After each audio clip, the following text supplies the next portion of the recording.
Parashat Acharemot Kedoshim, nous trouvons une des lois les plus importantes de la Torah, celle relative à l'amour du prochain. Ve'afta l'ereacha kamocha. Tu aimeras ton prochain comme toi-même. Cette loi, en réalité, est extrêmement difficile à comprendre, pas seulement à réaliser, mais également à comprendre. En effet, nos sages nous expliquent qu'il y a deux sortes d'amour. Celui que l'on porte pour un ami et celui que l'on porte par exemple à un enfant ou qu'un enfant porte à ses parents.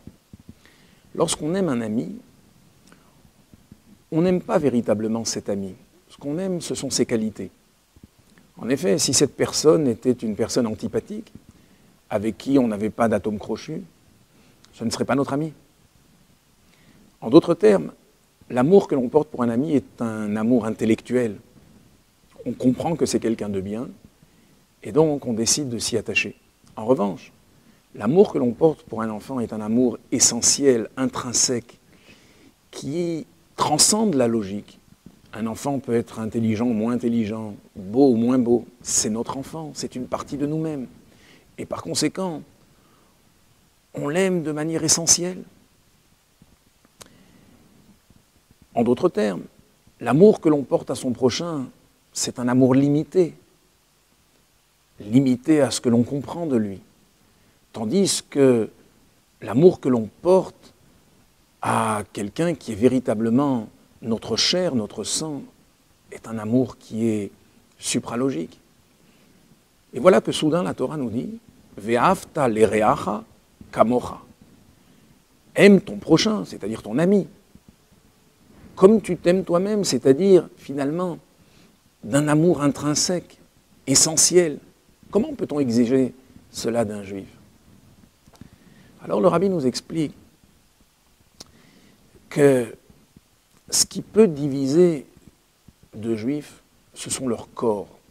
Ce qui les unifie, ce sont leurs âmes. Lorsqu'un juif privilégie dans ce monde son âme, à ce moment-là, les âmes du peuple juif se correspondent harmonieusement et nous sommes considérés à ce moment-là comme des frères véritablement. Kulan mat'imot ve'av echad lechulana. Toutes se correspondent et ces âmes n'ont qu'un seul père. De sorte que si on privilégie son âme dans ce monde, on peut aimer un autre juif de manière essentielle. Si maintenant nous privilégions notre corps, c'est-à-dire notre intérêt matériel, physique, notre confort, nos désirs, effectivement, aimer son prochain comme soi-même est quelque chose d'impossible.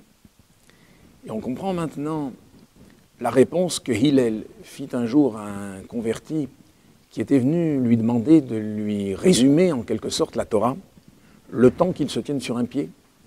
Qu'est-ce que lui a dit Hillel? Ce que tu ne veux pas qu'on te fasse à toi-même, ne le fais pas à autrui.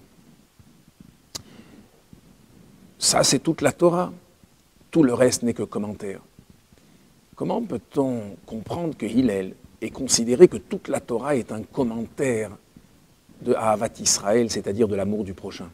Est-ce que lorsque nous mettons les tefilines, c'est un commentaire de Ahavat Israël? Lorsque nous faisons Yom Kippour ou lorsque nous mangeons kasher, c'est un commentaire de Ahavat Israël?